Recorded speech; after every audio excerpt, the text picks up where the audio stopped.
Saya sendiri juga nggak hafal. Memang itu harus inisiatif dari orangnya sendiri sih.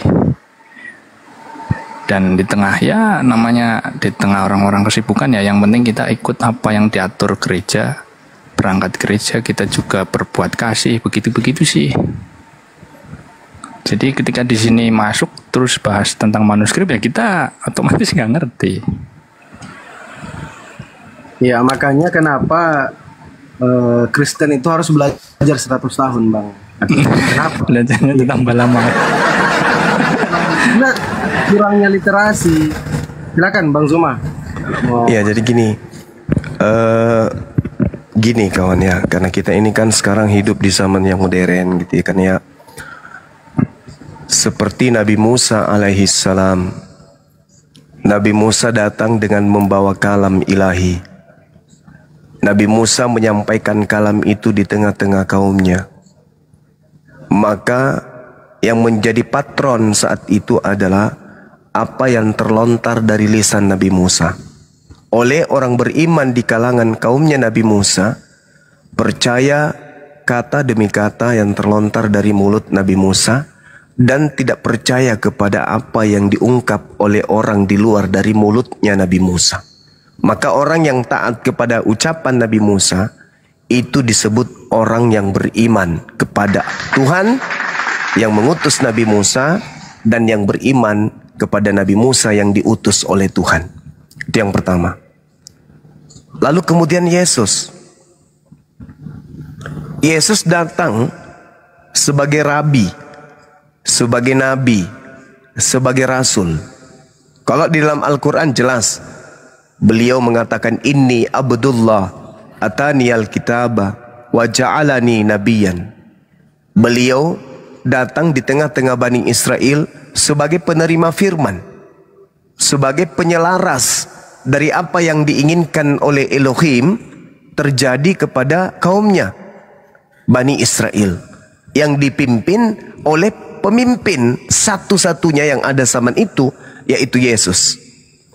Maka selayaknya Nabi Musa yang terlontar dari mulut Yesus, yang terlontar dari mulut Nabi Musa, itulah yang menjadi patron keyakinan, keagamaan, kepercayaan, rutinitas ritual dan segala upaya penghambaan umatnya Yesus kepada Tuhan. Bukan mulut orang lain, harus Yesusnya. Makanya di dalam Al-Quran itu dikatakan Nabi itu ketika diutus kepada kaum, Nabi ini yang harus membahas, yang mengkaji, yang menjelaskan, menelaah, mentafsirkan firman Tuhan kepada kaumnya. Dan alhasil bukan cuma Al-Quran doang, Bible pun mengatakan itu. Sirat itu ada, sinyal itu ada, indikasi itu kuat. Yohanes 1 nomor 18. Coba kita lihat dengan seksama apa yang dikatakan kemudian di dalam Yohanes 1 nomor 18 ini. Di situ dikatakan begini. Tidak seorang pun yang pernah melihat Elohim, tetapi anak tunggal Elohim yang ada di pangkuan Elohim, dialah yang menyatakannya. Dalam bahasa Yunani disebutkan sebagai dialah yang exegomai. Dialah yang mentafsirkan, dialah yang menjelaskan, dialah yang menguraikan. Bagaimana Elohim itu? Apa yang dikehendaki oleh Elohim, apa yang tidak disukai Elohim, apa yang diinginkan oleh Elohim, bagaimana manusia menyembah Elohim, bagaimana kemudian Elohim bisa disenangkan, dibahagiakan, bagaimana bisa mentaati Elohim. Maka yang punya hak dan wewenang adalah Yesus yang untuk menjelaskan itu. Tidak ada seorang pun yang pernah melihat Elohim, tetapi Yesus yang ada di pangkuan Elohim, Yesuslah yang menerangkan, yang menyatakan, yang memperlihatkan, yang menceritakan, yang menjelaskan, mentafsirkan tentang Elohim itu kayak mana. Bukan yang lain. Bukan yang lain. Maka ketika Yesus mengatakan segala firman yang engkau berikan kepadaku telah aku sampaikan kepada mereka, maka orang berakal akan mencari mana segala firman yang dilontarkan oleh Yesus dari mulutnya tanpa campuran oleh wartawan. Mana? Mana? Tidak boleh ada campuran. Kita nomor satukan dulu ucapan-ucapan Yesus. Mana ucapan Yesus ini? Bersihkan dulu ucapan-ucapan Yesus ini dari sangkaan-sangkaan, dari tambahan-tambahan orang-orang di luar daripada Yesus. Jangan dulu terima yang lain. Dudukkan dulu semua ucapan-ucapan Yesus. Tapi kemana hendak kita cari? Kemana hendak kita cari? Ucapan-ucapan Yesus yang tidak terkontaminasi, yang tidak kemudian mengalami perubahan, yang tidak mengalami penambahan dan pengurangan. Itu di mana kita harus cari. Sedangkan pola kehidupan keberagaman yang benar pada zamannya, Yesuslah sebagai satu-satunya corong penyampai firman Tuhan. Dia mengatakan apa coba? Di dalam Yohanes 14 nomor 24. Firman yang kau dengar dari mulutku itu bukan dari aku, tetapi dari Dia yang telah mengutus aku. Berarti ini harus dinomorsatukan ini. Perkataan yang keluar dari mulut Yesus harus nomor wahid. Aku tidak berkata-kata dari diriku sendiri. Apa yang aku katakan adalah apa yang diperintahkan kemudian oleh Elohim untuk aku katakan dan aku sampaikan. Dan apa yang aku sampaikan itu adalah firman Tuhan yang kekal dan tidak bisa kemudian dirubah, diganti ataupun sebagainya. Itu diterangkan dalam Yohanes 12 nomor 50, 19 nomor 50. Sebab aku berkata-kata bukan dari diriku sendiri, tetapi Bapa yang mengutus aku, Dia yang memerintahkan aku untuk mengatakan apa yang harus aku katakan dan aku sampaikan. Dan aku tahu bahwa perintahnya itu adalah hidup yang kekal. Jadi apa yang aku katakan, aku menyampaikannya sebagaimana yang difirmankan Bapa kepadaku. Nih, konsepnya itu di situ.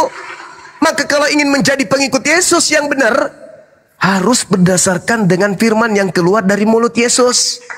Pertanyaannya, mana segala firman Yesus yang tidak terkontaminasi dengan pengarang?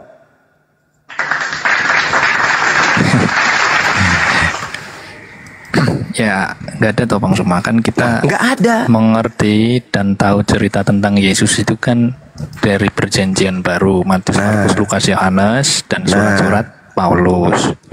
Dan kemudian satu lagi Bang Suma. Iya. Memang betul di Alkitab itu tidak ada klaim Yesus yang menyatakan akulah Tuhan. Dan orang Kristen termasuk saya sendiri menyatakan atau mengakui atau memuliakan Yesus sebagai Tuhan itu atas dasar inisiatifnya sendiri selain dari pengajaran. Karena merasa bahwa kita sebagai orang berdosa telah diselamatkan. Nah, bentuk rasa syukur atau rasa terima kasih kita sampai kepada saya sendiri memuliakan Yesus sampai kepada kemuliaannya sebagai Tuhan atau penguasa.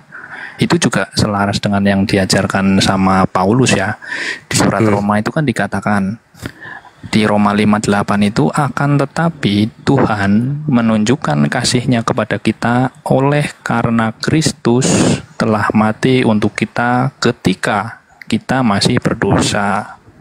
Jadi dalam hal ini karena saya merasa juga orang berdosa dan Tuhan Yesus sudah menebus saya atau mungkin kebanyakan orang Kristen sehingga kita memuliakan Yesus sampai kepada kemuliaannya sebagai penguasa atau Tuhan. Jadi bukan karena Yesus mengaku akulah Tuhan sembahlah aku, itu memang tidak ada. Bukan karena itu. Murni inisiatif dari pengikut. Begitu Bang Suma. Oke. Nah ini kelemahan, itu bukan kelebihan. Kalau kita gunakan akal sehat setelah membaca Bible nih, di situ Yesus mengatakan bahwa segala firman yang engkau berikan kepadaku telah aku sampaikan kepada mereka. Maka orang berakal akan mencari mana segala firman tersebut. Yang kedua, ketika kita membaca Bible, bahwasanya ternyata menurut penulis Yohanes, Yesus pernah mengatakan bahwa apa yang aku katakan aku menyampaikannya sebagaimana yang difirmankan oleh Bapa kepadaku. Aku tidak berkata-kata dari diriku sendiri. Maka item yang kita dapatkan di situ adalah Yesus sebagai penerima firman ini tidak berkata-kata dari dirinya sendiri. Pertanyaannya mana ucapan-ucapan Yesus yang adalah firman Tuhan tersebut? Kita cari, tidak kita temukan. Maka tinggalkan. Saya ingin beriman kepada Yesus. Saya ingin beriman kepada ajaran Yesus. Tapi sayangnya saya tidak menemukan lagi segala firman yang diterimanya dari Elohim. Yang muncul perkataan-perkataan orang lain. Lukas, Markus, Matius, Yohanes, Paulus. Oh, saya tinggalkan. Itu orang berakal, Bang. Saya pingin beriman kepada Yesus. Tapi mana firman itu? Mana ucapan-ucapan itu? Ternyata Yesus dikelilingi oleh penulis-penulis, pengarang-pengarang, para wartawan yang menuliskan tentang Yesus, tapi tidak ada kemudian validasi dari Yesus. Maka orang berakal itu akan meninggalkan itu. Ngapain saya beriman kepada yang bukan diucapkan Yesus? Sementara Yesus sendiri mengatakan, sebab aku berkata-kata bukan dari diriku sendiri, sebab Bapa yang mengutus aku, dialah yang memerintahkan aku untuk mengatakan. Bapa memerintahkan kepada Yesus untuk mengatakan sesuatu kata, 2 kata, 3 kata, 4 kata, membentuk satu kalimat. Kalimat ada cakupannya. Apakah itu perintah atau larangan? Tapi mana itu? Mana? Ya. Satu Bang Suma, memang betul Alkitab juga ditulis pasca Yesus naik. Dan itu selisihnya juga mungkin cukup lama ya, tahunnya ya. Dan jika kita berpikir secara logika, menyatakan bahwa karena Yesus tidak memvalidasi, sehingga tulisan tersebut tidak bisa dipercaya. Strukturnya itu kan, urutannya kan Yesus hidup dulu, wafat, terus bangkit, terus naik, baru ada tulisan itu. Karena tidak divalidasi oleh Yesus, menurut Bang Suma, secara logika seharusnya kita tidak percaya. Pertanyaan saya, kan Bang Suma juga percaya nih bahwa yang disebut, mohon maaf nih kita agak geser ke Muslim, nggak apa-apa ya, bahwa yang disebut silakan. Nabi Isa dan Yesus itu kan sosok yang sama. Bagaimana Bang Suma bisa percaya juga dengan misalnya cerita Nabi Isa yang juga tidak divalidasi oleh Isanya sendiri? Oke, saya jawab. Ya, strukturnya tadi sudah clear ya, bahwa kalau tidak divalidasi langsung kita tidak boleh percaya. Logikanya bicara begitu. Silakan, bagaimana Bang Suma percaya itu? Silakan. Oke, baik. Jadi dalam ajaran Yesus, dia membawa hakikat Bapa. Kerangka berpikirnya adalah, aku berkata-kata bukan dari diriku sendiri, tetapi Bapa yang mengutus aku, dialah yang memerintahkan aku mengatakan apa yang aku katakan dan aku sampaikan. Tidak ada pemikiran penganut agama samawi untuk bertanya, di mana Bapak datang kepada Yesus? Sejak kapan Bapak berfirman kepada Yesus? Siapa saksi melihat Yesus menerima firman dari Bapak? Enggak begitu konsepnya. Sama seperti ketika Elohim berfirman kepada Abraham. Konsep agama samawi, tidak ada yang berkata, di mana datang Elohim ke Abraham? Mana ada. Musa menerima firman dari Elohim, tak ada konsep samawi. Di mana kemudian Elohim datang kepada Musa? Enggak ada itu. Kenapa? Agama samawi sudah menyadari dengan pasti, dengan sadar, pencipta langit dan bumi laisa kamitslihi syai', tidak serupa dengan makhluk, sehingga Tuhan pencipta langit dan bumi ada yang disebut wahyu. Ma makna wahyu? Apa wahyu itu? Wahyu itu adalah ilham yang berasal dari langit, turun kepada sang utusan atau wakil Tuhan yang disebut Nabiullah. Jadi kita manusia biasa tidak punya hak untuk menuntut. Aku tidak pernah melihat wahyu turun ke Yesus. Aku nggak pernah melihat malaikat datang kepada Musa, kepada Ibrahim. Bukan begitu polanya. Jadi Yesus, apapun yang terlontar dari mulutnya, wajib hukumnya diimani bahwa itu adalah firman Tuhan. Saya ulang, apapun yang terlontar dari lisan Yesus, karena dia adalah utusan Tuhan yang suci, maka apapun yang keluar dari mulut Yesus wajib hukumnya diimani sebagai firman Tuhan. Tidak ada embel-embel, malaikat datang memberikan kekuatan kepadanya, siapa yang jadi saksi? Tidak ada itu. Nggak ada itu. Orang yang beriman kepada para nabi tidak mempertanyakan hal seperti itu. Kenapa? Karena mereka yakin dan percaya nabi bukan pembohong, nabi bukan pendusta, nabi bukan penyesat. Mereka menyampaikan apa yang diperintahkan, apa yang diilhamkan, apa yang diwahyukan oleh Elohim kepada dirinya, lantas disampaikan kepada umatnya. Itulah yang disebut iman. Itu satu. Kemudian ketika berbicara mengenai Nabi Muhammad, Al-Quran menerangkan di dalam surah An-Nisa ayat 166, Allah subhanahu wa ta'ala menjelaskan kemudian, a'udzubillahi minasyaitonirrajim, lakinillah yashhadu bima ansala ilaika ansalahu bi ilmih wal malaikatu yashhadun wa kafa billahi syahida. Tetapi Allah menjadi saksi atas Al-Quran yang diturunkannya kepadamu, wahai Nabi Muhammad. Dialah Allah yang menurunkan dengan ilmunya, dan para malaikat pun menyaksikan, dan cukuplah Allah yang menjadi saksi. Sama seperti ketika di Keluaran 1, Keluaran 7, aku Elohim mengutus engkau Musa sebagai Tuhan kepada Fir'aun dan Harun sebagai nabimu. Ada orang-orang bisa bertanya, di mana Elohim berfirman kepada Musa? Di mana Elohim? Siapa saksinya? Enggak ada.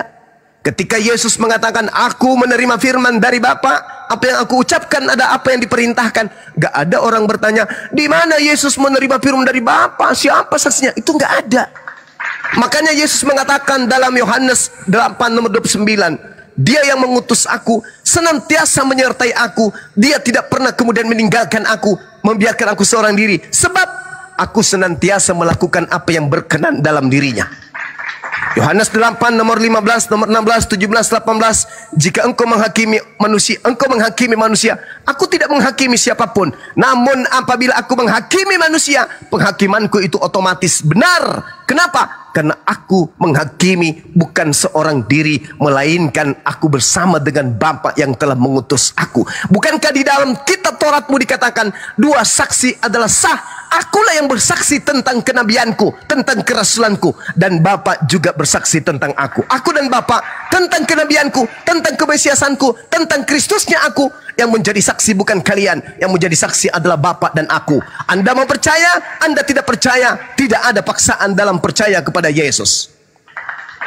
Begitulah Nabi Muhammad ketika menerima Al-Quran tidak butuh saksi. Tapi yang jadi masalah di sini adalah tidak ada sahabat Rasulullah yang menulis Al-Quran kemudian tanpa validasi dari Nabi Muhammad. Tidak ada sahabat Rasulullah yang menghafalkan ayat-ayat suci Al-Quran yang tidak mendapatkan ijazah legalitas dari Nabi Muhammad sallallahu alaihi wasallam. Bagaimana dengan Lukas? Bagaimana dengan Markus? Bagaimana dengan Matius? Bagaimana dengan penulis Yohanes? Bagaimana dengan Paulus? Bagaimana dengan penulis Petrus? Bagaimana dengan penulis kemudian kisah para rasul?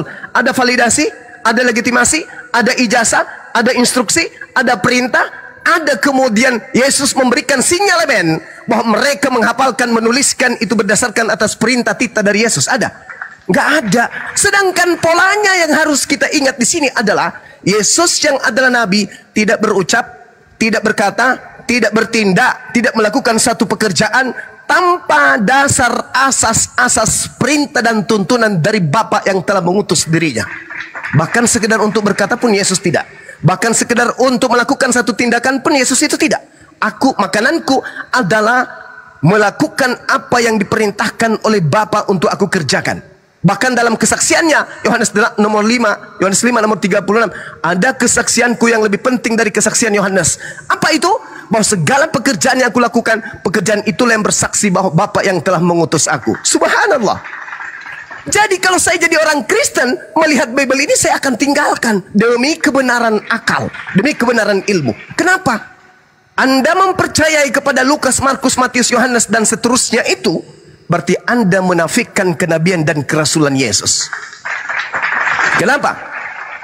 Kenapa Anda tidak mencari rangkaian, susunan segala firman yang Yesus terima? Benarlah kalau kami umat Islam, kami sudah final. Apa kata Allah? Kahdi bihillah manittaba ridwanahu subulas salam wa yukhrijuhum minaz zulumati ilan nur biisni.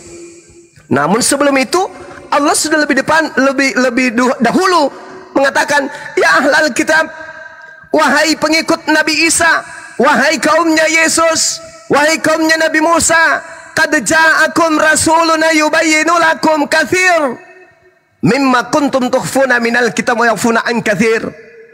Nabiku Nabi Muhammad telah datang kepada kalian menjelaskan kepadamu banyak hal dari isi kitab yang kalian sembunyikan. Nah loh, kalau Al-Quran ini ditolak oleh saudara, tolong tunjukkan mana rangkaian pengajaran Yesus yang murni, tidak bercampur dengan ucapan manusia. Ingat kata Yesus, Aku berkata-kata bukan dari diriku sendiri. Seorang Yesus, sang penerima firman, utusan Tuhan yang mulia, yang tidak kemudian dinafikan kemudian kesuciannya, terkemuka di dunia dan di akhirat. Dia adalah jalan kebenaran dan hidup. Siapa yang percaya kepadanya akan hidup. Siapa yang menolak kepadanya, maka dia akan mati dalam dosanya. Pun tidak berkata-kata dari dirinya sendiri. Hargailah itu. Jangan ente nelan semua orang-orang yang seenak perutnya berkata-kata. Anda terima, Anda telan, Anda imani, Anda percayai. Sedangkan Yesus sendiri mengatakan apa? Aku loh, utusan Tuhan loh, anak Tuhan malah. Aku diutus dengan tangan Tuhan sendiri, dengan roh Tuhan sendiri. Tuhan sendiri loh yang menjamahku. Tuhan yang meletakkan janinku dalam sebuah rahim wanita. Pun tidak berani berkata-kata dari diriku sendiri. Lukas seenak perut, Paulus seenak edewe, Markus seenak apa yang dia mau. Kemudian Matius menulis apa saja yang dia kehendaki. Begitu juga pengarang Yohanes. Lantas Anda sebagai orang yang berakal sabar, menelan itu semua, percaya itu semua. Lalu kenapa Anda tidak mendudukkan ucapan-ucapan Yesus yang mulia ini? Aku tidak berkata-kata dari diriku sendiri. Artinya apa? Yesus mensucikan kalam ilahi yang datang kepadanya. Permasalahannya kemudian adalah dia datang kepada bangsa Tegar Tengku. Jadi tidak ada wadah untuk menyimpan firman itu. Tidak ada tempat untuk kemudian mengabadikan firman itu. Karena ia datang kepada bangsa yang menolaknya. Maka apa yang terjadi? Yang muncul hanya kisah-kisah, peristiwa-peristiwa, kejadian-kejadian yang disusun berdasarkan atas penelitian para pewarta. Apakah itu kedudukannya firman Tuhan? Tidak. Kenapa? Satu-satunya sebelum Nabi Muhammad sebagai penerima firman dari kalam ilahi, dari langit, hanya Yesus. Bukan Paulus, bukan Lukas, bukan Markus, bukan Matius, bukan Yohanes. Bukan. Hanya Yesuslah satu-satunya sumber terakhir bagi Bani Israel. Maka kita harus mencari segala firman yang Yesus sampaikan itu. Sayangnya, sampai kemudian kuda bertelur, firman itu tidak akan pernah mungkin ada. Makanya solusinya yahdi bihillah manittaba ridwanahu subulas salam. Dengan Al-Quran inilah sebagai penutup untuk memberi petunjuk kepada seluruh manusia untuk menuju kepada keridaan pencipta langit dan bumi, menuju jalan keselamatan. Al-Quran surah Al-Ma'idah ayat 16. Karena firman Yesus yang diterima dari Elohim sudah nggak ada. Lalu kita mau kemana ini? Ke Lukas, ke Markus, ke Matius? Oh no, mereka adalah orang-orang yang tidak tervalidasi dan tidak menerima legalitas dari Nabi kami Yesus alaihi salam. Maka solusinya hanya kepada Nabi Muhammad sallallahu alaihi wasallam, sandaran terakhir. Silakan saudara. Nah, Bang Suma, kembali ke pertama tadi ya. Kan logikanya kan berkata, jika tokoh utama tidak memvalidasi cerita itu, maka cerita itu tidak dapat dipercaya. Saya fokus ke tentang Yesus dan Nabi Isa. Di sini Alkitab dan Al-Quran itu kalau saya lihat ya, mohon maaf nih, kalau saya lihat kita di posisi yang sama. Tokoh utamanya, Isa atau Yesusnya itu tidak memvalidasi langsung tentang tulisan itu. Tapi tetap bisa kita percaya. Karena ada pengaruh dari siapa yang menceritakan. Misalnya nih, kalau di Al-Quran, karena yang menyampaikan langsung adalah Nabi, maka cerita tentang Nabi Isa di Quran ataupun di hadis bisa dipercaya. Karena yang menceritakan Nabi Muhammad langsung. Nah, kalau dalam ruang lingkup kekristenan, kita percaya dengan tulisan itu. Karena kita meyakini bahwa ada ring 1 ke 12 murid dan ring 2 itu ke 70 murid, termasuk Lukas dan Paulus, termasuk di dalamnya itu. Jadi yang saya mau katakan itu gini loh. Dalam mempercayai sesuatu, kita di posisi yang sama. Sekalipun logikanya mengatakan bahwa jika tokoh utama tidak memvalidasi, yaitu Yesus atau Isa ini tidak memvalidasi, maka cerita itu tidak dapat dipercaya. Tetapi ketika orang yang menyampaikan adalah orang yang bisa dipercaya, kita bisa ikut mempercayai cerita itu. Dalam lingkup Kristen kita percaya kepada 12 murid dan 70 murid. Dalam lingkup keislaman percaya dengan apa yang disampaikan Nabi Muhammad. Kan begitu. Jadi kita di posisi yang sama dalam hal mempercayai sesuatu yang tidak divalidasi langsung oleh tokoh utamanya, misalnya Yesus atau Nabi Isa. Itu yang saya maksud. Bang Suma. Dan tentang yang lain ya, mungkin itu memang sudut pandang Bang Suma mengartikan apa yang disampaikan oleh Nabi Isa atau Yesus, sedangkan sudut pandangnya orang Kristen memang berbeda. Alkitab ini adalah kesaksian yang ditulis. Betul sekali, misalnya Yesus dikatakan menerima firman atau perkataannya dari Bapa langsung, ya betul, sesuai dengan cerita yang di dalam Alkitab. Yesus berkata sendiri begitu. Apa yang aku sampaikan bukan dari diriku sendiri. Nah, kita juga percaya itu. Nah, kalau statement mengenai apapun yang keluar dari mulut Yesus wajib hukumnya diimani sebagai firman Tuhan, sama, kita juga di posisi yang sama kan. Bang Suma tadi bilang, apapun yang keluar dari mulut Yesus wajib hukumnya diimani sebagai firman Tuhan. Saya sebagai orang Kristen atau orang Kristen umumnya, ya kita percaya itu. Bahkan di dalam perjanjian baru, khususnya untuk yang online ya, itu diberi pembeda, misalnya teksnya berwarna merah, itu perkataan Yesus langsung untuk memudahkan mana yang naratif, mana yang perkataan Yesus, mana yang prolog, begitu. Jadi sama, kita di posisi yang sama untuk mengimani semua yang dikatakan oleh Yesus. Tapi tinggal nanti buktinya gimana, apakah benar Bang Suma mengimani semua perkataan Yesus yang merah itu atau hanya bagian-bagian tertentu saja. Oke, saya jelaskan. Jadi saya melepas diri dari isi Bible. Saya melepas diri dari isi kitab saudara.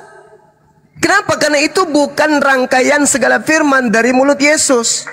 Bagaimana mungkin saya percaya ucapan-ucapan yang ada di dalam sana? Ini saya uraikan untuk Anda pahami. Saya tidak mungkin percaya. Tadi kan saya katakan, kalau saya menjadi Kristen, menemukan buku seperti ini, saya akan tinggalkan.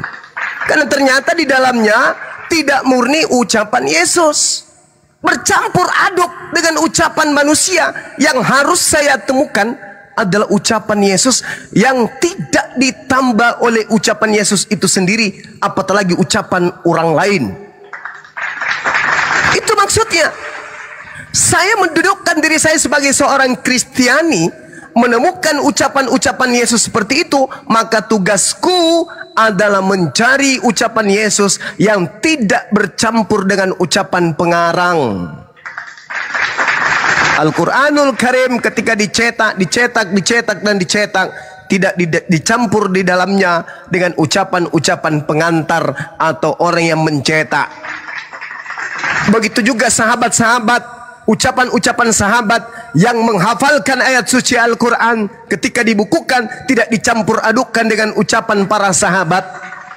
Bahkan ketika Al-Quran tidak dicampur dengan ucapan Nabi Muhammad. Al-Quran adalah kalam ilahi, sedangkan hadits adalah sabda Nabi Muhammad SAW, utusan sang ilahi. Bedanya itu di situ. Harusnya kalau saya sebagai seorang Kristen melihat kemudian indikasi-indikasi tentang Yesus, ucapan Yesus, cakupan pengajaran Yesus, rangkaian firman yang Yesus terima, sabda-sabda Yesus, ternyata di dalam Bible itu ada ungkapan-ungkapan yang menyelaraskan kemudian dengan sukunya Yesus sebagai Bani Yehuda. Apa itu? Rupa-rupanya di dalam waktu-waktu tertentu, Yesus ketika berbicara atau Yesus ketika berkomunikasi menggunakan bahasa Ibrani,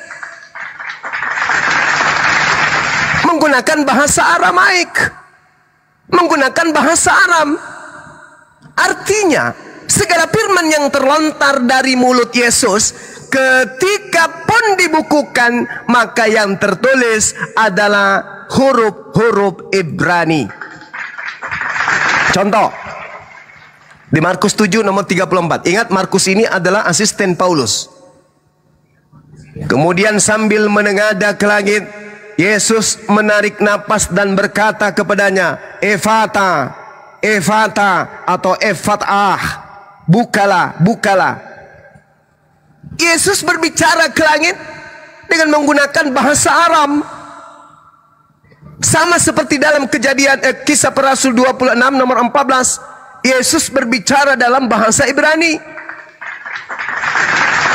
Artinya Setiap kali Yesus melontarkan pengajaran yang berasas firman dari Bapa, maka Yesus pasti menyampaikannya dengan menggunakan bahasa Ibrani, bahasa Aram. Kenapa? Karena yang menjadi kemudian anak didiknya, pendengarnya, audiensnya adalah mereka yang menggunakan bahasa Ibrani, bahasa Aram. Tidak mungkin firmannya berasal dari Elohim menggunakan bahasa Ibrani, keluar dari mulutnya bahasa Yunani. Nggak mungkin. Dari sini aja saya dapat menyimpulkan bahwa surat-surat Lukas, Markus, Matius, Yohanes dan semuanya itu hanya menceritakan tentang kisah sejarah yang mereka tahu dari kesaksian-kesaksian orang-orang, yang mereka kumpulkan tentang peristiwa cerita-cerita yang ada di sekelilingnya, dan apa yang mereka inginkan tambahi dan kurangi dan jelaskan dan terangkan di dalam buku mereka. Kedudukan firman Tuhan yang datang kepada Yesus itu sudah tak ada. Inilah yang diterangkan oleh Al-Quranul Karim, bahwasanya orang-orang terdahulu, wa minhum ummiyuna la ya'lamunal kitab illa amaniya wa inhum illa yazunnun. Di antara mereka ada yang buta, tidak memahami kitab terdahulu kecuali hanya berangan-angan dan mereka hanya menduga-duga. Fawailul lil ladzina yaktubunal kitaba bi aydihim tsumma yaquluna hadza min indillah liyastaruna bihi thamanan qalila. Maka celakalah orang-orang yang menulis sebuah buku dengan tangan mereka sendiri, sebuah kitab dengan tangan mereka sendiri, kemudian dia berkata ini dari Allah dengan maksud untuk menjualnya dengan harga murah. Celakalah mereka karena tulisan tangan mereka, dan celakalah mereka karena apa yang mereka perbuat. Inilah yang dimaksud. Makanya kalau saya menyambungkan kepada nubuat yang ada di Ulangan 18 nomor 19 nomor 20, seorang nabi yang terlalu berani berbicara membawa namaku dengan alasan ini firman Tuhan tapi tidak aku firmankan, maka nabi itu harus mati. Waspadalah kepada nabi-nabi palsu yang datang kepada kalian. Nabi-nabi berarti jamak, bukan cuma satu, berarti banyak nabi yang datang kemudian, tapi tidak disebutkan sebagai nabi, namun cakupan pengajarannya identik dengan kenabian. Buktinya dia memiliki firman, dia memiliki kitab, dia memiliki kemudian asupan-asupan pernyataan-pernyataan yang kemudian orang Kristen sebut sebagai firman Tuhan. Artinya meskipun mereka penulis Bible ini tidak dianggap nabi, faktanya secara real mereka mengaku itu adalah firman Tuhan. Berarti mereka menerima firman dari Tuhan, berarti mereka adalah wakil Tuhan. Dengan kata lain mereka adalah nabi. Diakui atau tidak, Lukas, Markus, Matius, Yohanes dan seterusnya itu adalah nabi, karena mereka mengaku diilhamkan kemudian dari pencipta tulisan-tulisan itu. Benar tidaknya, lihat akhir hidupnya, kata Ulangan 18 nomor 20, mereka semua harus mati. Ada nggak yang mati baik? Semuanya mati mengenaskan, termasuk Paulus. Nah, ini saudara, jadi kembali kepada tema kita. Kalau saya menjadi orang Kristen, saya akan menuntut kepada histori, saya akan menuntut kepada ilmu, saya akan menuntut kepada sejarah, saya akan menuntut kepada zaman, saya akan menuntut kepada ilmu pengetahuan, saya akan menuntut kepada orang Yahudi. Mana segala firman yang Tuhanku berikan kepada Nabi Yesus? Tunjukkan kepada saya, karena itu pasti ada. Karena dia mengatakan, aku tidak berkata-kata dari diriku sendiri. Apa yang kukatakan adalah apa yang dipermankan oleh Tuhan untuk aku katakan, aku sampaikan. Dan aku tidak menyampaikan itu dari diriku. Firman yang kau dengarkan dari aku, itu bukan dari aku, melainkan dari Bapa yang telah mengutus aku. Yohanes 14 nomor 24. Beranikah Lukas mengatakan itu? Beranikah Markus juga mengikuti itu? Beranikah Paulus juga berkata demikian? Beranikah juga kemudian Yohanes, Matius mengatakan itu? Bahwa apa yang kau dengarkan, apa yang kau baca dari bukuku ini bukan dari aku, tetapi dari Bapa yang telah mengutus aku. Beranikah mereka mengatakan itu? Tidak. Karena sejatinya mereka tidak pernah sadar bahwa kelak tulisannya akan dijadikan sebagai kitab suci oleh kekuatan Imperium Romawi. Mereka tidak pernah sadar kalau mereka punya tulisan nantinya akan lolos ketika ada pengkanonan kitab. Kitab-kitab lain, tulisan-tulisan lain dijadikan sebagai kitab apokrifa, kitab yang disembunyikan, sementara kitab mereka diloloskan. Mereka tidak pernah bermimpi kalau catatan-catatan mereka kelak akan diangkat derajatnya jadi surat kabar, menjadi firman yang dianggap firman Tuhan.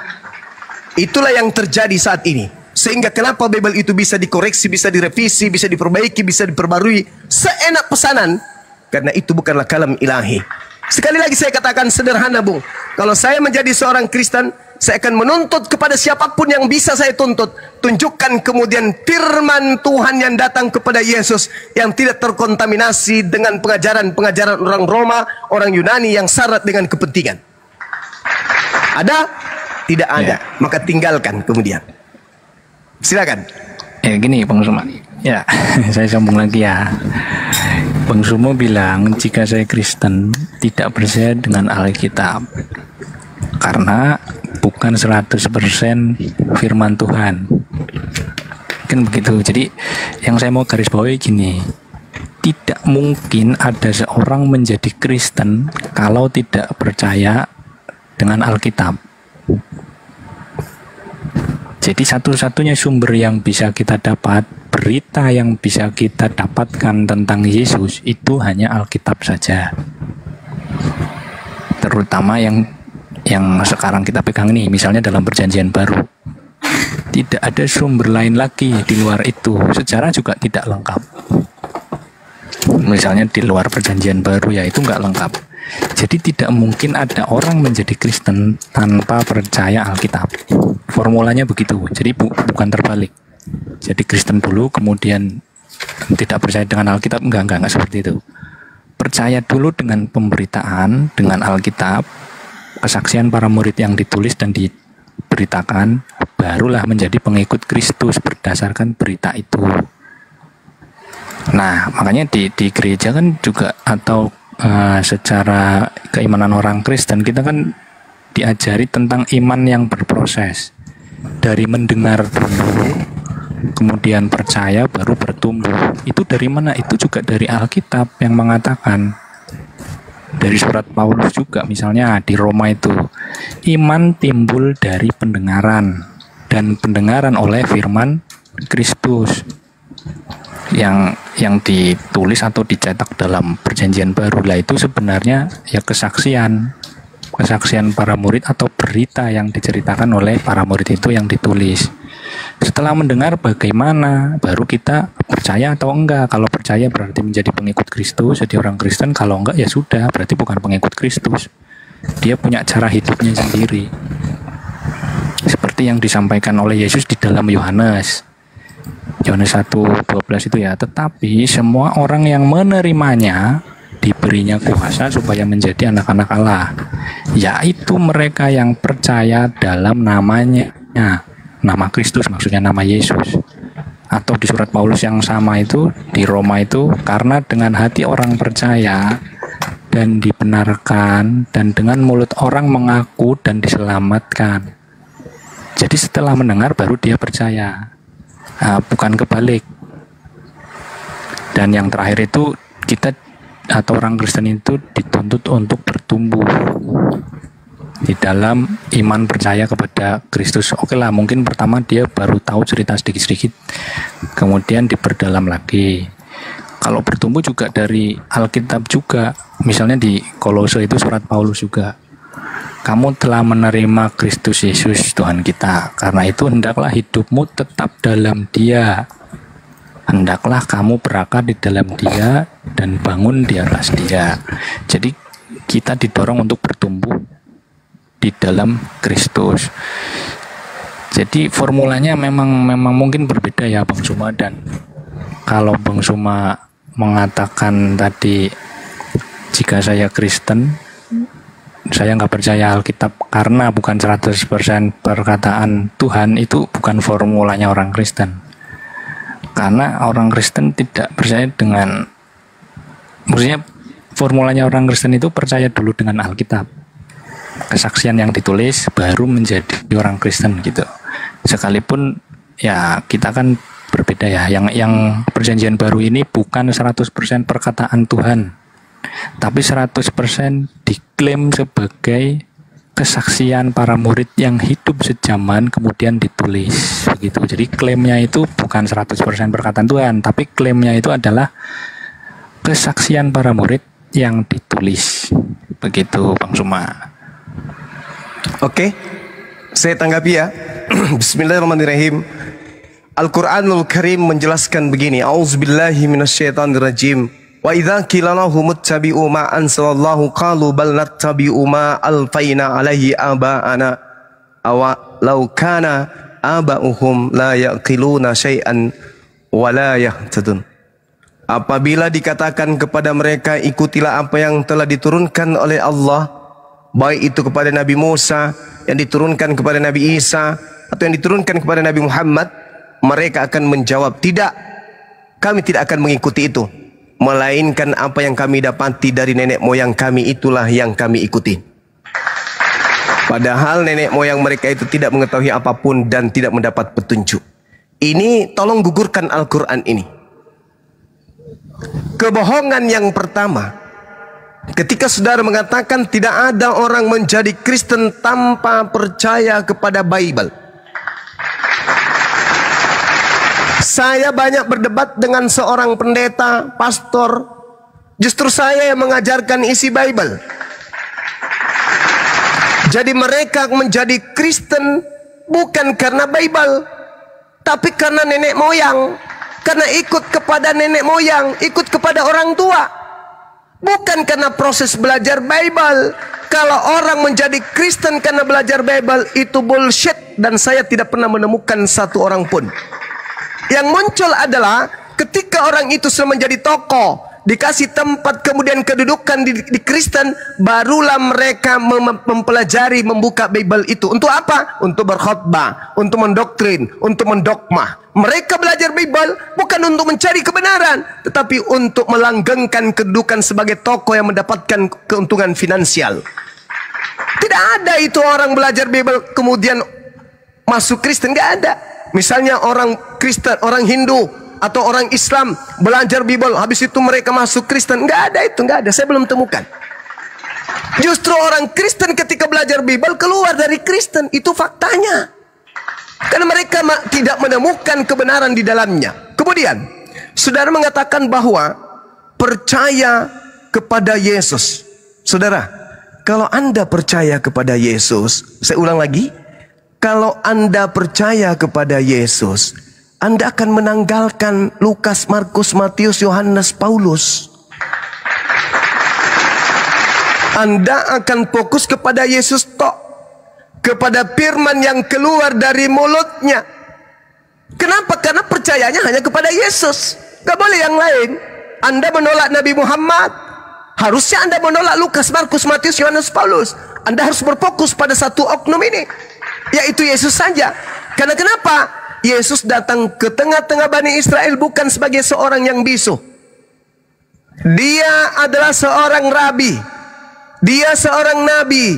Dia utusan Tuhan.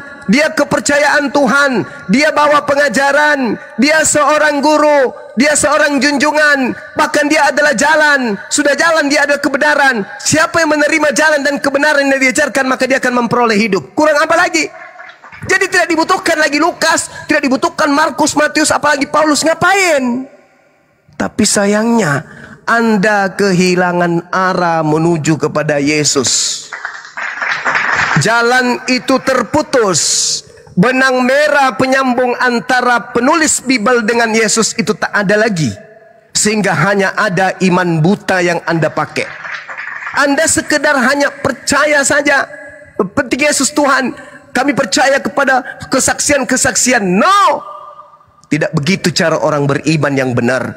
Dudukkan Yesus ini sebagai satu-satunya sumber. Dia adalah penyampai firman. Dia yang menerima firman dari langit, bukan Lukas, bukan Markus, apalagi Paulus. Lalu pertanyaannya, mana segala firman itu? Ada? Tidak ada. Kenapa? Karena pada saat Anda percaya kepada pengarang-pengarang, Anda akan digiring kepada cakupan apa yang mereka inginkan terhadap apa yang mereka tuliskan. Contoh, ini sederhana, Bung. Sederhana sekali. Ketika di dalam cerita itu di Matius 24, jika ada orang yang berkata kepadamu, ada Mesias di sini, ada Mesias di sana, apa kata Yesus? Jangan kamu percaya. Bagaimana kedudukan saudara yang percaya kepada buku-buku ini? Terima ajaran Yesus? Tidak. Anda meninggalkan pesan Yesus yang hanya tinggal secuil tersebut. Sudahlah secuil, tinggal sedikit, hanya temuan-temuan yang tidak jelas asal usulnya pun Anda tolak. Dan Anda lebih mengedepankan ajaran yang mendominasi di dalamnya, yaitu Yesus dan kawan-kawannya.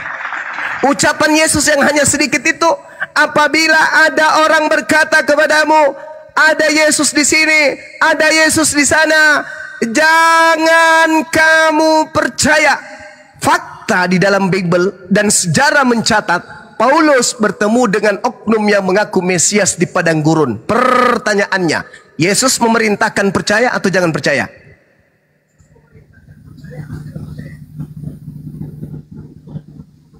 Kenapa Anda percaya? Kenapa Anda mengikuti nasihat Yesus? Karena kekristenan tidak dibangun dari firman yang diterima Yesus. Kekristenan itu dibangun dari doktrin dan dogma Paulus in the gang kepada orang Roma Yunani, menyebar sampai ke Indonesia. Sekali lagi, ini sangat sederhana.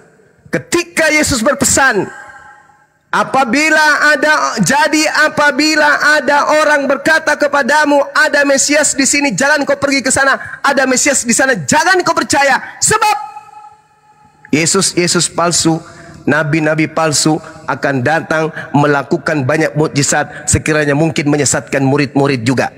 Camkanlah, aku telah mengatakannya kepadamu terlebih dahulu. Camkan, renungkan. Jika apabila ada orang berkata ada Mesias di sana, ada Mesias di padang gurun, ada Mesias di dalam bilik rahasia, jangan kamu percaya. Bagaimana kedudukan firman yang diterima Yesus ini? Sabda Yesus ini diaminkan, diikuti, atau cuma dianggap sebagai angin lalu oleh Kristen? Kalau percaya kepada Yesus, maka segeralah buang 13 buku dari Paulus itu. Karena kata Yesus, kalau ada orang berkata ada Yesus di sini, ada Yesus di sana, jangan kamu percaya. Tapi Kristen mengatakan, no, kami harus percaya karena yang datang kepada Paulus itu adalah asli. Nah, itulah kalian yang lebih mengedepankan kemudian perkataan-perkataan manusia daripada perkataan Yesus. Padahal Kristen sejati adalah mereka yang menuntut, mencari segala firman yang Yesus sampaikan dari Elohim tanpa ada campur aduk perkataan-perkataan pengarang. Itu bisa ditemukan di mana? Tak ada lagi. Karena Yesus datang kepada bangsa yang tegar tengkuk, yang bukan menerima ajarannya tapi menolaknya. Silakan.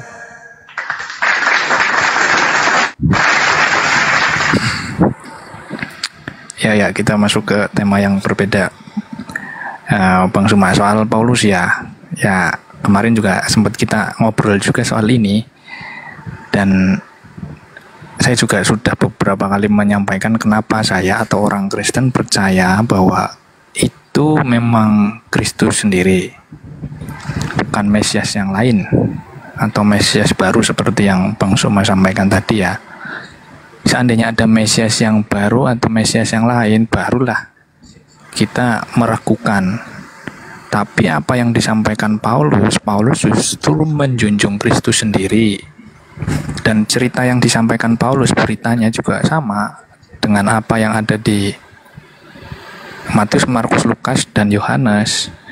Tapi karena di awal Bang Suma mengatakan, saya juga bingung juga nih, Bang Suma mengatakan seandainya menjadi Kristen fokus kepada Yesus tanpa berita Matius, Markus, Lukas, Yohanes, saya nggak tahu caranya gimana bisa fokus kepada Yesus tanpa percaya kepada tulisan Matius, Markus, Lukas, Yohanes. Karena hanya itu saja satu-satunya sumber yang bisa dipakai.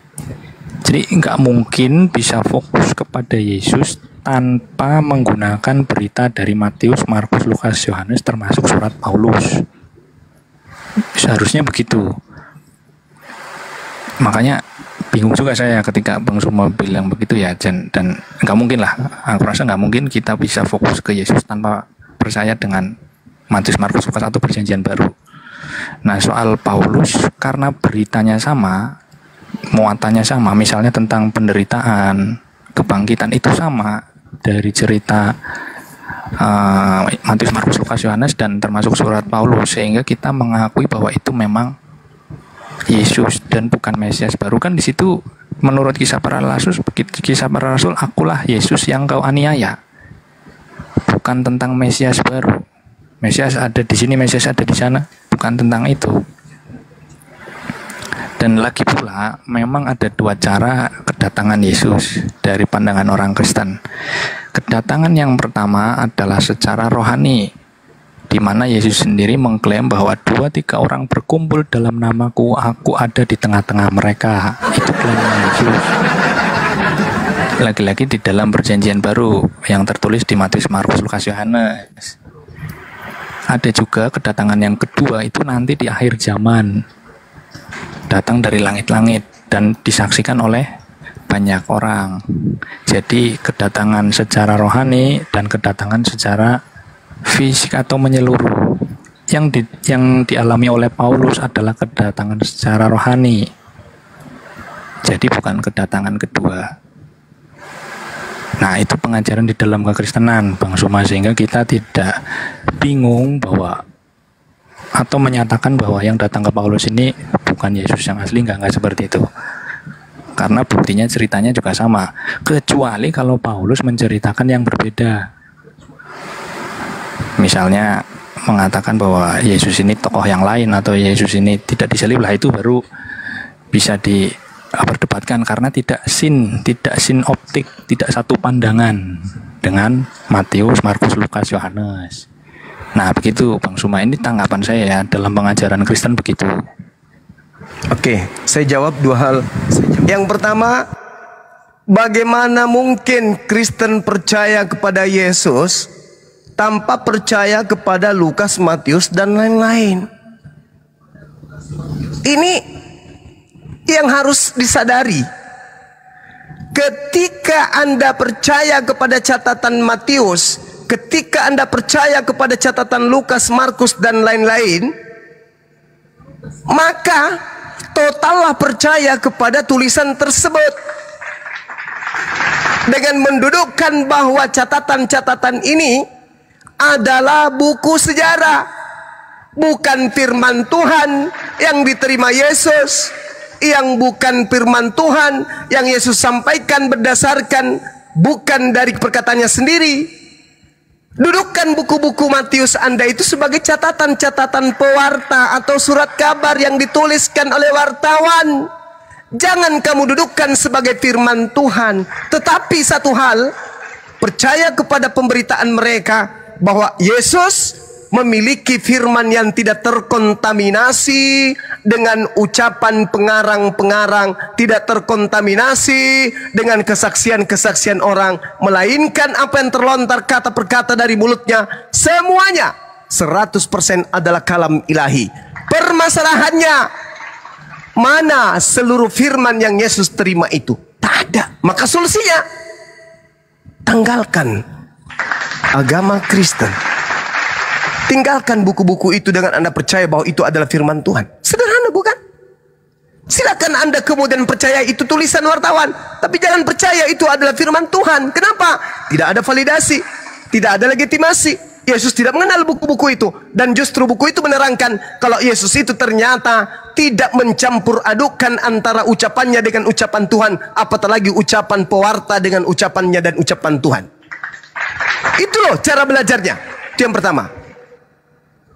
Yang kedua, Anda mengatakan Yesus berkata datang secara rohani. Saudara, yang diterangkan jika 2-3 orang berkumpul di situ ada aku, itu tidak salah. Itu sudah betul.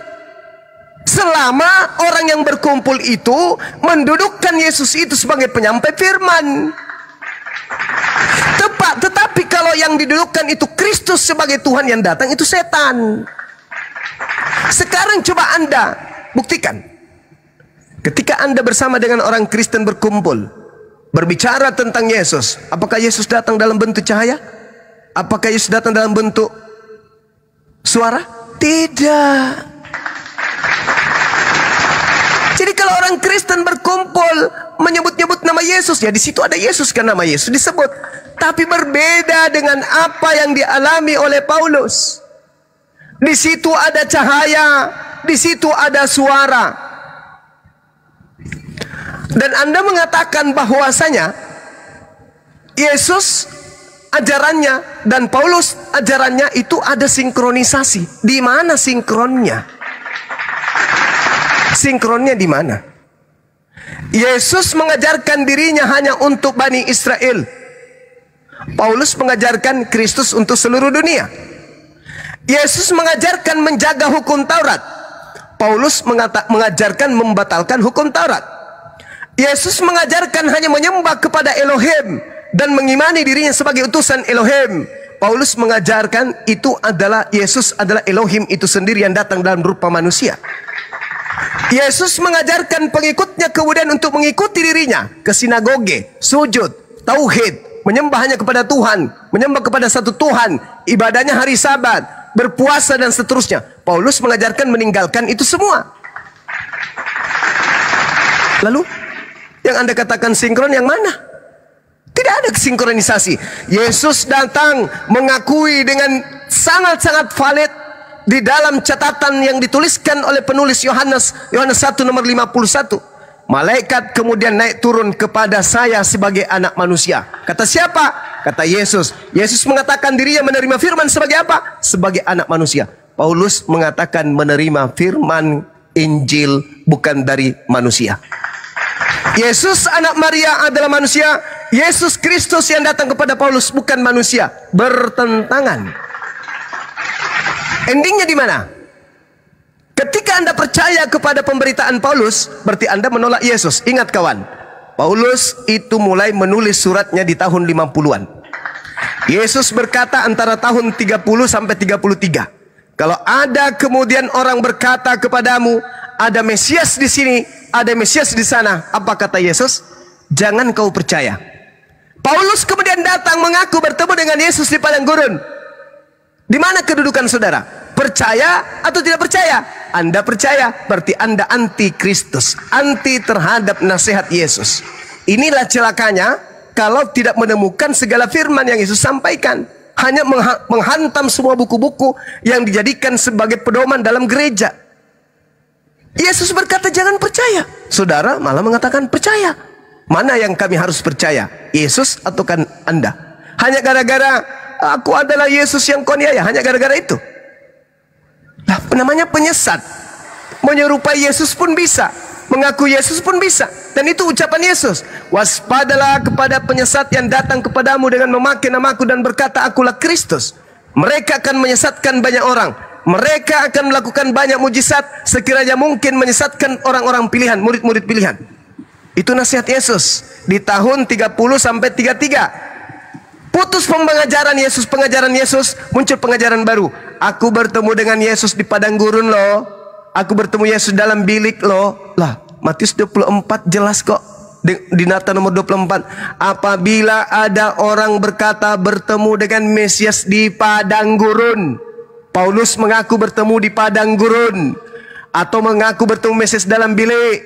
Paulus mengaku menulis Injilnya, surat-suratnya dalam bilik penjara, rahasia, taimeong. Lalu Anda percaya? Yesus yang mengatakan jangan percaya, Anda malah percaya. Itulah kemudian kenapa saya mendudukkan di awal pembukaan tadi, dudukan dan cari segala firman yang Yesus sampaikan berdasarkan apa yang diterima dari langit. Anda tidak akan menjadi Kristen. Anda tidak akan tersesat. Jangankan menemukan itu, Bung. Jangankan menemukan. Anda susun semua tinta merah yang ada di dalam kitab saudara, tidak akan mengantarkan Anda menjadi Kristen. Anda akan dihantarkan kepada orang sebagai penonton bahwa Yesus itu ternyata hanya utusan Tuhan bagi Bani Israel. Apatah lagi kalau sampai Anda menemukan segala ajaran yang diterima dari langit tersebut. Sayang yang tidak lagi. Cukuplah tinta merah itu. Tinta merah itu Yesus simpulkan di mana? Yohanes 5 nomor 36. Apa itu? Ada kesaksianku dari kesaksianku yang lebih penting dari kesaksian Yohanes. Bahwa segala yang aku kerjakan, pekerjaan itu yang aku lakukan sekarang, dan pekerjaan itu yang bersaksi bahwa Bapaklah yang telah mengutus aku. Jadi tinta merah seluruhnya menghantarkan orang percaya kesaksian Yesus. Apa itu?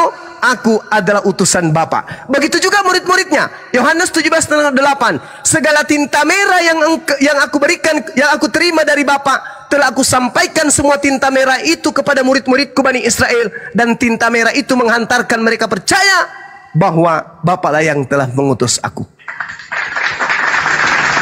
Jelas itu, Bung. Jadi tinta merah membuat murid Yesus percaya Yesus adalah Rasulullah.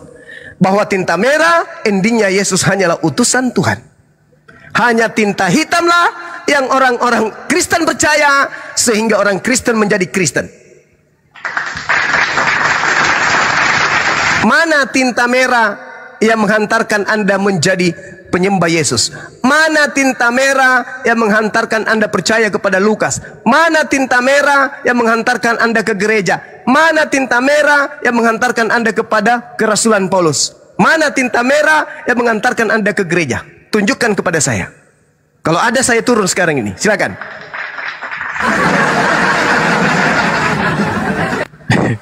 Bang Suma mempertanyakan yang nggak ada. Nah, itu dia. Itu dia. Maka yang menghantarkan Anda menjadi Kristen adalah si tinta hitam. Silakan. Ya, oke. Gini.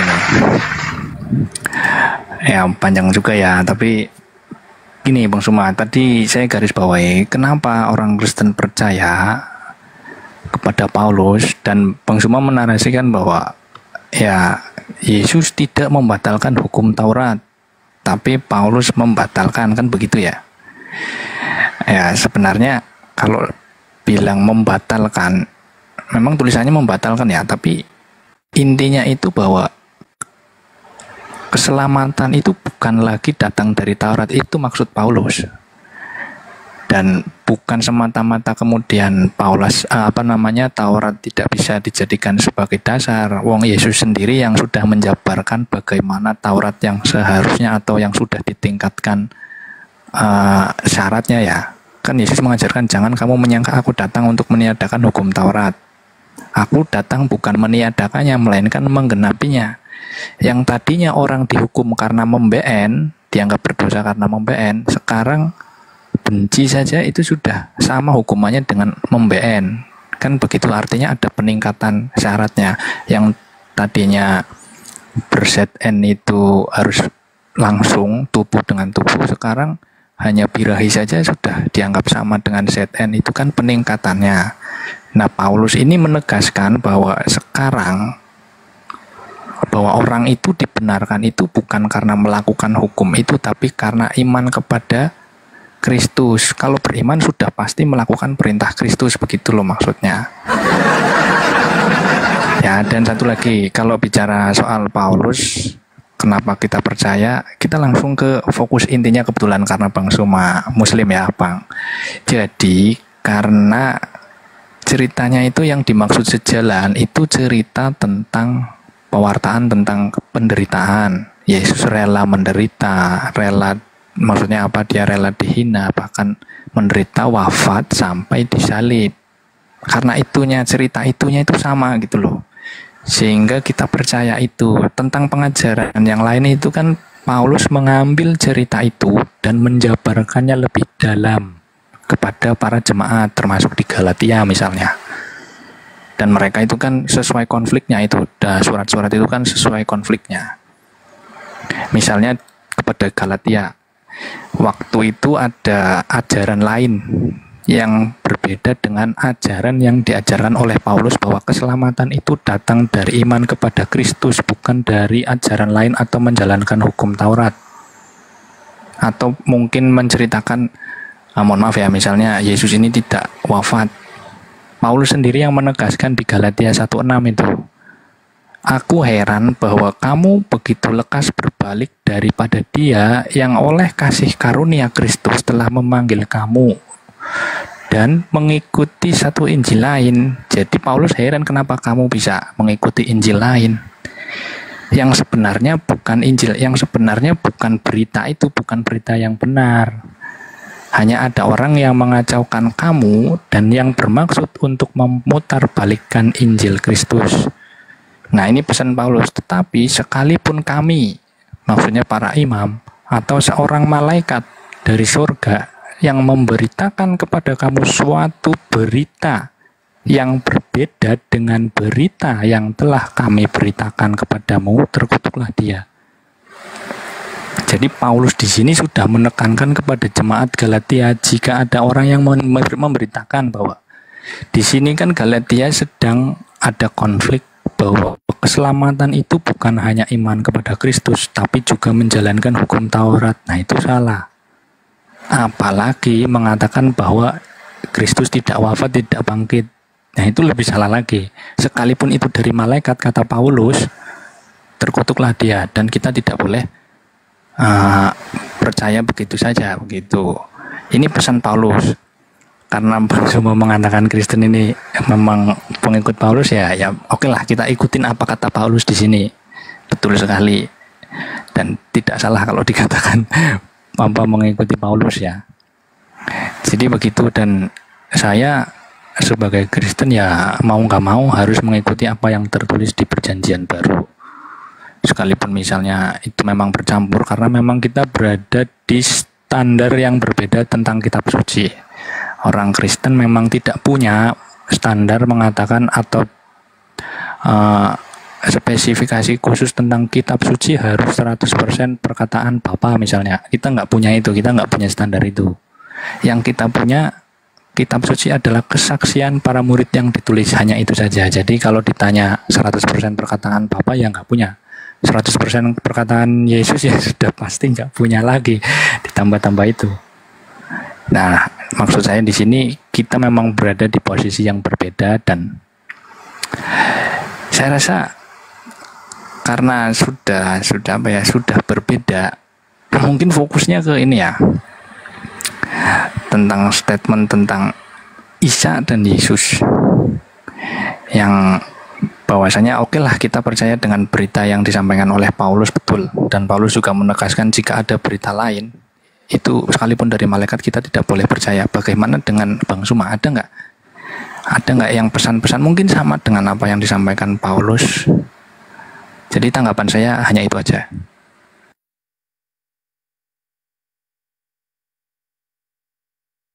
Oke, Bang Zuma itu ke-mute Bang Zuma. Oke, baik. Jadi gini kawan, ketika Paulus berkata, aku heran begitu cepat engkau berpaling kepada Injil-Injil lain. Kenapa dia mengatakan seperti itu? Karena pada masa itu banyak Injil yang berselebaran. Itu kan suratnya dia dalam Galatia kan? Galatia 1 nomor 6 itu dia mengatakan, aku heran begitu cepat engkau berpaling kepada Injil lain. Kenapa? Karena memang pada saat itu banyak Injil. Coba Lukas saja mengatakan banyak orang yang menyusun berita-berita tentang peristiwa-peristiwa yang terjadi di antara kita. Banyak Injil-Injil lain yang bertebaran, kemudian termasuk Injil Filipus. Sementara Filipus ini adalah orang yang diajak oleh Yesus kemudian untuk bersama dengannya melakukan penginjilan, mengabarkan Injil Allah kepada orang-orang yang ada di Galilea. Nah, sekarang Anda mengatakan bahwa terkait dengan penyaliban, Paulus kemudian yang menguraikan secara terinci. Kalau tidak ada penyaliban, apa yang mau dijual oleh Paulus? Gak ada. Mau jual apa Paulus kalau tidak ada penyaliban? Apa yang dia mau jual? Kerasulannya ini kira-kira laku karena apa? Ada? Tidak ada. Satu-satunya produk yang harus dia jual Paulus adalah penyaliban. Makanya di dalam 1 Korintus 1 nomor 23, penyaliban itu adalah batu sandungan bagi orang Yahudi dan kebodohan bagi non-Yahudi. Makanya orang-orang yang percaya kepada penyaliban itu adalah satu kebodohan. Pasti bodoh orang-orang itu. Dalam arti kata terkait dengan keyakinan kepercayaan mereka terhadap penyaliban. Sekarang mari kita urai. Yesus tidak pernah mengatakan dirinya lah yang akan disalibkan. Yesus tidak pernah menyatakan dirinya lah yang akan kemudian menderita. Yesus tidak pernah menjelaskan kalau dirinya lah yang akan keluar dari kubur pada hari ketiga. Saya buktikan.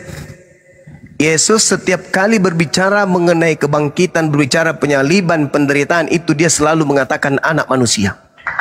Saya ulang.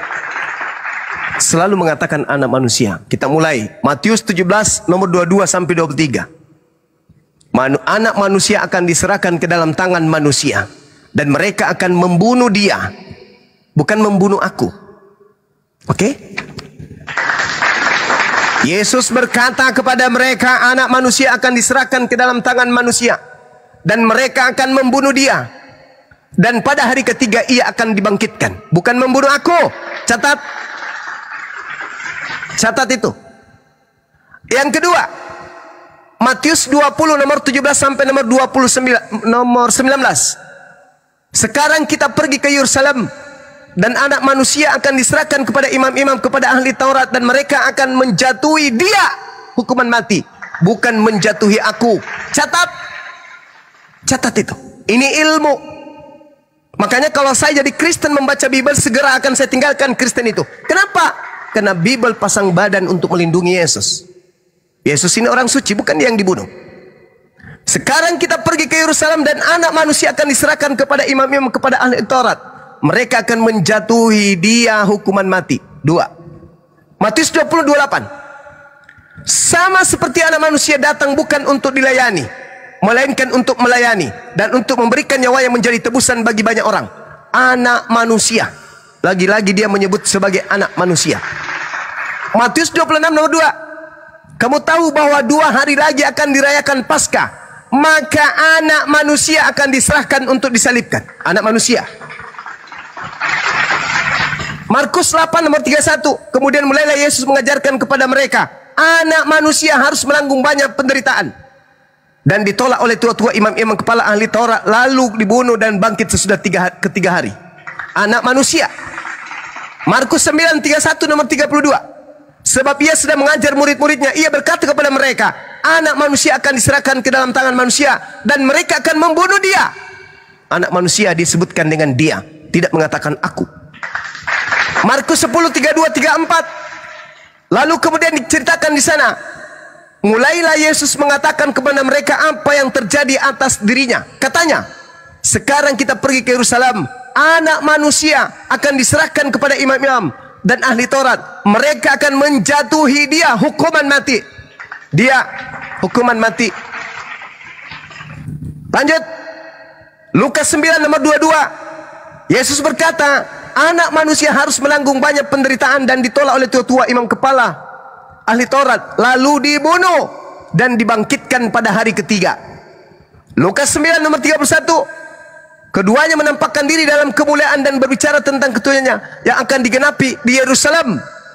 Ini bercerita tentang anak manusia. Lukas 9:44 nomor 45. Dengarlah dan camkanlah segala perkataanku ini. Anak manusia akan diserahkan ke dalam tangan manusia. Anak manusia. Dia tidak pernah mengatakan aku. Anak manusia. Dia yang akan menanggung. Dia yang akan dibunuh. Dan seterusnya. Dia tidak pernah mengatakan kalau dirinya itu yang akan dibunuh. Lukas 18:31-34. Sekarang kita pergi ke Yerusalem, dan segala sesuatu yang ditulis oleh para nabi mengenai anak manusia akan digenapi. Sebab ia akan diserahkan kepada bangsa-bangsa yang tidak mengenal Elohim, diolok-olokkan, dihina dan diludahi, dan menyesah dan membunuh dia. Pada hari ketiga dia akan bangkit. Dia akan bangkit. Lukas 24 nomor 6 nomor 7.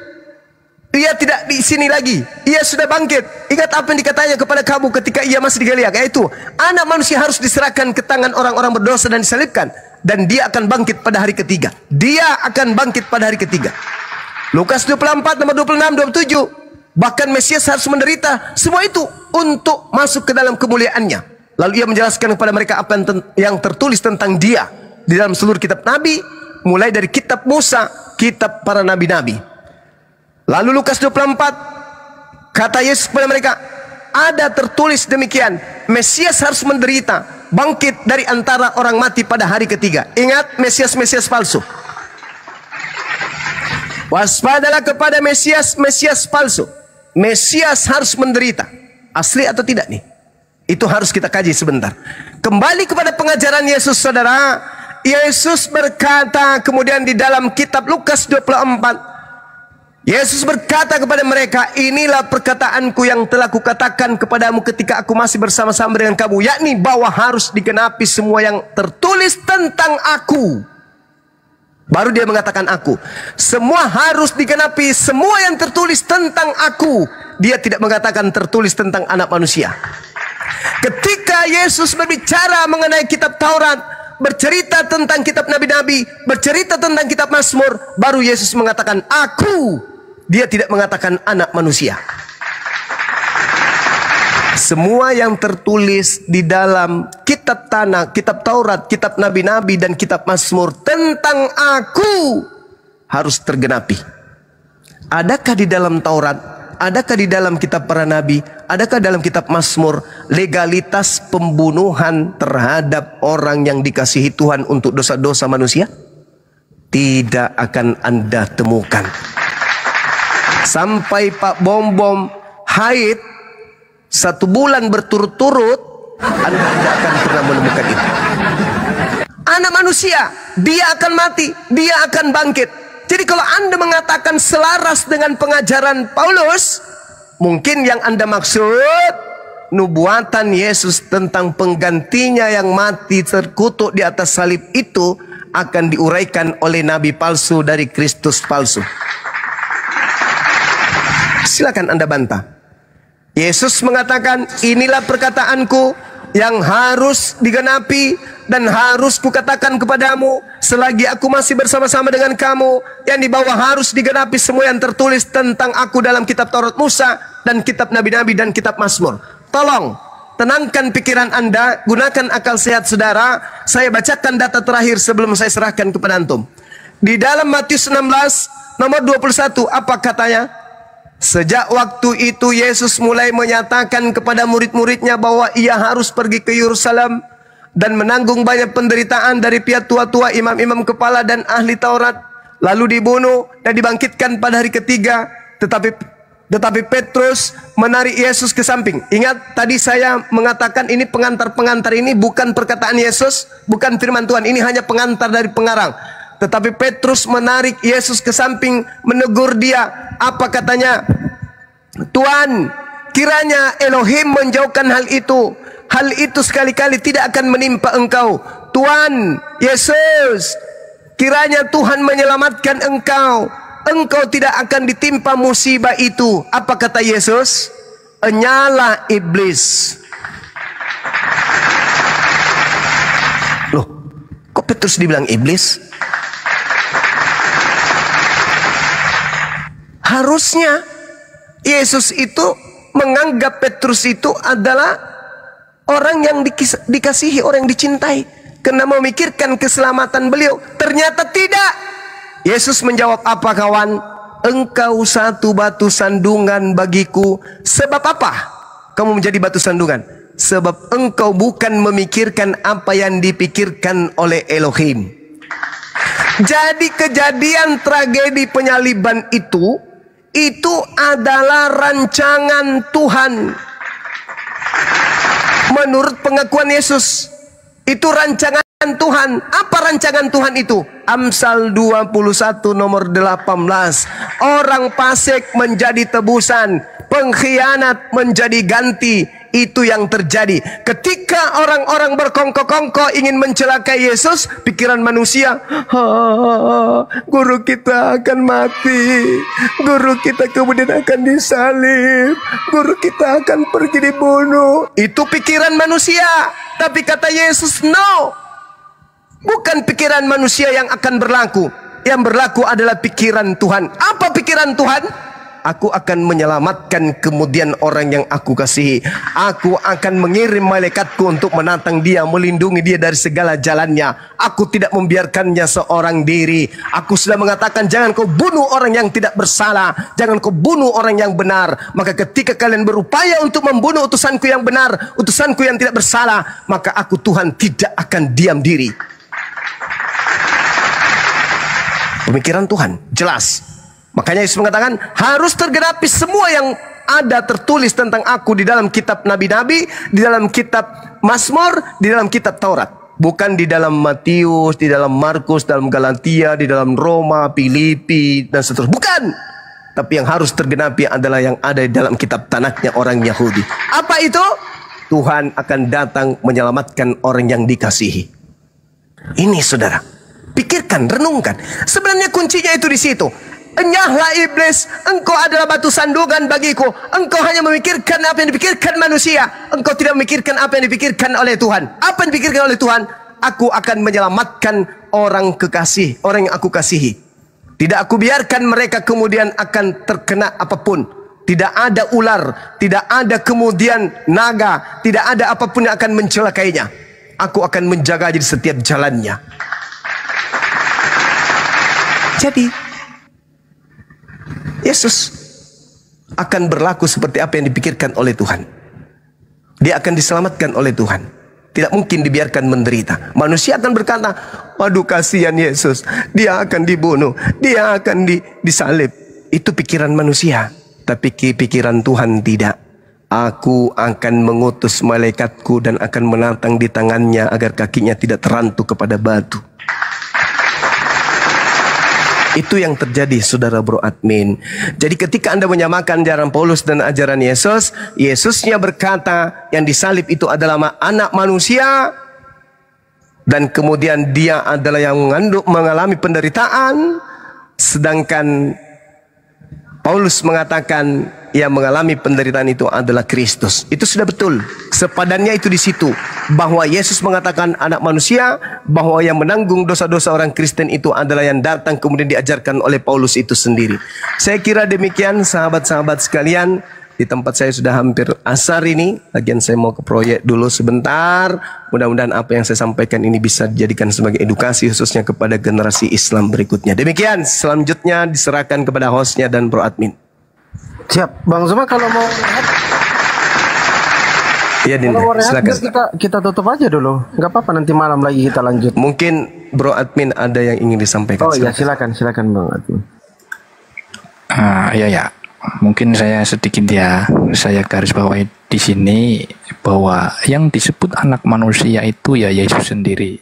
Seperti Bang Zuma menggunakan Matius, Markus, Lukas, Yohanes untuk membuktikan Yesus itu bukan anak manusia yang dimaksud, saya juga menggunakan Alkitab yang sama. Kalau kita baca di Markus 14 di nomor 61-62, ini peristiwanya Yesus di hadapan mahkamah agama. Ya, dia ditanya, imam besar itu bertanya kepada Yesus, katanya, apakah engkau Mesias, anak dari yang terpuji? Jawab Yesus, akulah dia. Dan kamu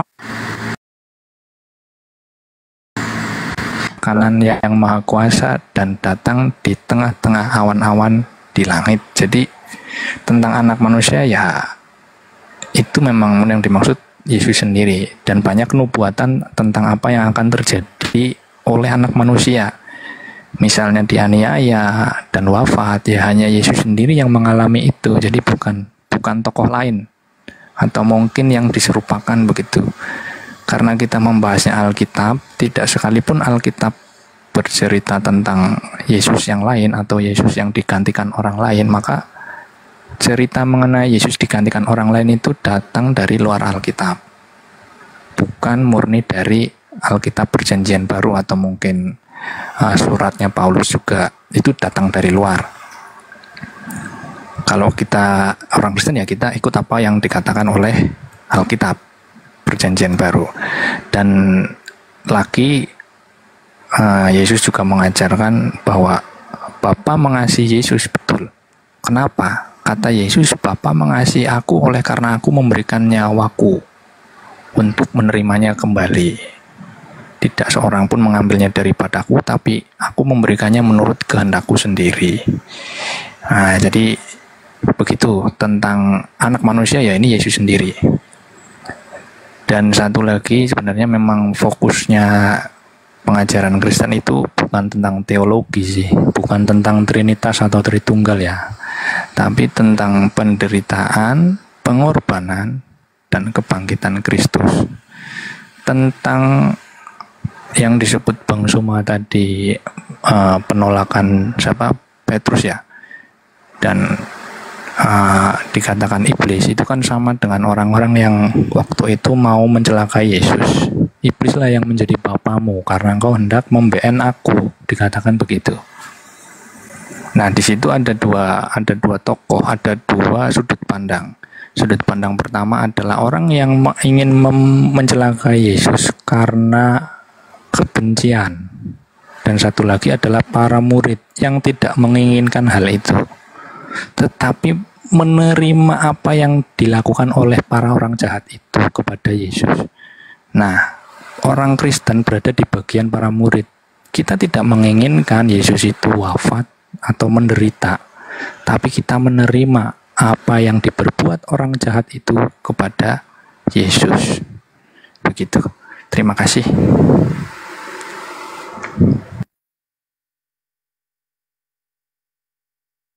Ya, Bang Zuma masih monitor? Ya, saya tanggapi yang Matius 26 ini. Yesus itu memang anak manusia, betul. Yudas juga anak manusia, betul. Sama-sama anak manusia, tapi konteksnya berbeda. Ketika kemudian Yesus ini ditanya, apakah engkau Mesias, anak Elohim atau bukan? Kemudian Yesus mengatakan, engkau telah mengatakannya. Akan tetapi aku berkata kepadamu, mulai sekarang kamu akan melihat anak manusia duduk di sebelah kanan yang maha kuasa dan datang di atas awan-awan di langit. Ini kalau saya menjelaskan, yang berkata ini bukan Yesus, anak Maria, bukan. Orang yang ditangkap, yang dikira anak manusia ini sedang menjelaskan Yesus yang adalah anak manusia. Imam besar itu berdiri dan berkata kepadanya, tidakkah engkau memberi jawab atas tuduhan-tuduhan saksi-saksi ini terhadap engkau? Tetapi Yesus tetap diam. Tetapi ini, yang diam ini bukan Yesus. Lalu kata imam kepala itu kepadanya, demi Elohim yang hidup, katakanlah kepada kami, apakah engkau Mesias anak Elohim atau tidak? Jawab oknum tersebut, engkau telah mengatakannya. Akan tetapi aku berkata kepadamu, mulai sekarang kamu akan melihat anak manusia. Mulai sekarang kamu akan melihat anak manusia duduk di sebelah kanan yang maha kuasa. Anak manusia yang mana itu? Anak manusia yang sedang dihakimi atau anak manusia yang lain? Anak manusia yang dimaksud, yang diadili ini sudah ada. Dia sudah duduk di atas sono. Yang kau tangkap ini, yang kau adili ini bukan lagi dia. Dia adalah anak manusia yang kamu maksud itu sudah di sono, nah, sudah duduk di sebelah kanan yang maha kuasa dan datang nanti di atas awan-awan di langit. Yang kau adili ini juga anak manusia, tapi bukan yang sudah duduk di sebelah kanan. Tolong belajar dengan baik. Ketika Yesus ini sudah terangkat ke langit, yang menggantikannya itu ditangkap, dia menjawab, engkau telah mengatakannya, akan tetapi. Tuh, dia mengatakan akan tetapi. Harusnya kalau yang dimaksud Yesus adalah Yesus yang disalib, yang diadili ini adalah Yesus sendiri, tidak ada akan tetapi di situ. Dia akan mengatakan, engkau telah mengatakannya, memang betul, akulah Mesias itu. Tetapi setelah ini aku akan terangkat ke langit dan akan duduk di samping kanan yang maha tinggi. Setelah ini. Tapi dia tidak mengatakan itu. Dia mengatakan, sekarang kamu akan melihat anak manusia. Sekarang, mulai detik ini, kamu akan melihat anak manusia duduk di sebelah kanan yang maha kuasa. Mana? Loh, kok anak manusia masih di sini? Bahkan masih nanti digantung di atas salib. Berarti yang digantung ini bukan saya, bukan Nabi Isa, bukan Yesus. Sekarang juga, mulai sekarang ini, kamu akan melihat anak manusia duduk di sebelah kanan maha kuasa. Ketika oknum ini berbicara, apakah dia sudah duduk di atas langit, di sebelah kanan? Tidak. Apakah sudah ada yang duduk? Ada. Siapa? Ya oknum yang bukan yang sedang berbicara itu, tapi anak manusia yang lain. Sekarang juga kamu akan melihat anak manusia duduk di sebelah kanan yang maha kuasa. Sekarang juga. Sedangkan dia sementara duduk di kursi pesakitan. Apakah Anda ingin mengatakan bahwa hakim itu adalah yang maha tinggi, yang maha kuasa, yang duduk di sebelah kirinya orang yang ditanya ini? Tidak, bukan? Berarti yang diadili, yang sedang ditanya ini bukanlah Yesus, tapi juga anak manusia, yaitu Yudas. Yang dimaksud anak manusia di sini, yang ada sekarang dulu di sebelah kanan Bapa ketika kemudian yang ini diadili, itu adalah Yesus anak Maria. Belajari Bible baik-baik. Anda akan sampai kepada ajaran Yesus kalau Anda mempelajari tinta merah ini dengan sangat-sangat sederhana, hanya dengan pola akal. Jauhkan doktrin dan dogma. Ingat itu. Sekarang juga kamu akan melihat anak manusia duduk di sebelah kanan yang maha kuasa. Bohong. Apakah Yesus pembohong? Bukan pembohong. Berarti yang sedang berbicara ini menerangkan kalau Yesus itu sudah berada di atas langit, duduk di sebelah kanan yang maha tinggi. Sedangkan yang ditanya ini adalah orang yang menggantikan beliau. Kenapa saya mengatakan Yesus itu tidak pembohong? Saya kasih data kepada saudara. Apa kata Yesus kemudian di dalam kitab saudara yang jelas tertulis di dalam kitab Yohanes 12 nomor 40, nomor 30. Apa kata beliau? Dia mengatakan begini. Sekarang juga engkau akan melihat, apa dia mengatakan? Bahwasanya dunia ini akan dihakimi. Sebab kuasa dunia akan datang, penguasa dunia akan datang, dan sedikit pun dia tidak akan berkuasa atas diriku. Itu yang dikatakan oleh Yesus di dalam kitab saudara Yohanes 14 nomor 30. Silakan kita baca rame-rame ya teman-teman. Apa kata Yesus? Tidak banyak lagi aku berkata-kata dengan kamu. Tidak banyak lagi aku akan berkata-kata dengan kamu. Sebab penguasa dunia ini datang, dan penguasa dunia ini tidak berkuasa sedikit pun atas diriku. Jadi bukan lagi Yesus yang berkata-kata kemudian kepada muridnya pada saat dia diadili, pada saat dia, itu bukan dia lagi, tetapi oknum lain. Begitu juga diterangkan di dalam Yohanes 12 nomor 30. Yesus pun nomor 31. Yesus pun mengatakan, sekarang berlangsung penghakiman atas dunia ini, sekarang juga penguasa dunia ini akan dilemparkan keluar. Jadi jelas Yesus itu tidak pernah ditangkap yang asli ya. Makanya dikatakan anak manusia, anak manusia, anak manusia. Karena memang Yudas anak manusia. Ketika Anda membawa ke dalam Matius 26, justru disitulah kuncinya. Mulai sekarang kamu akan melihat anak manusia duduk di sebelah kanan yang maha kuasa. Jadi yang duduk di depan kamu ini bukanlah Mesias, tetapi pengganti dari Mesias. Saya kira begitu, saudara bro admin. Mungkin bisa kita lanjut besok atau lusa atau sebentar malam. Iya. Mudah-mudahan apa yang kita sampaikan ini dapat kita renungkan dan menjadi edukasi kepada kita. Tidak ada pemaksaan. Ini penjelasan saya berdasarkan dalil, uraian-uraian saya berdasarkan tafsir saya. Kemudian bro admin juga demikian.